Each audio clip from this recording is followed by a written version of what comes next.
మదురైలో 1 day మొత్తం spend చేస్తున్నట్టయితే, evening ఈ place compulsory visit చేయండి. చాలా బావుంటుంది.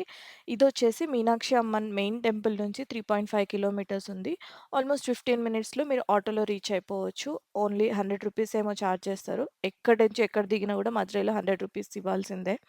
సో, ఈ టెంపుల్ మారియమ్మ టెంపుల్ అని చెప్పాను గదా! మారియమ్మ టెంపుల్ అంటే అమ్మవారి టెంపుల్. ఆపోజిట్ రోడ్‌లో ఈ టెంపుల్ ఉంటది. ఈ టెంపుల్ వచ్చేసి శివాలయము. ఈ శివాలయం చుట్టూ వాటర్. చూడ్డానికి ప్లేస్ అయితే చాలా ప్లెజెంట్‌గా ఉంటది. బట్ 6 కంటే ముందే ఎళ్ళిపోయారనుకోండి, మీరు ఆ టెంపుల్ లోపలికెళ్ళి దర్శనం చేసుకోవడం కుదరదు.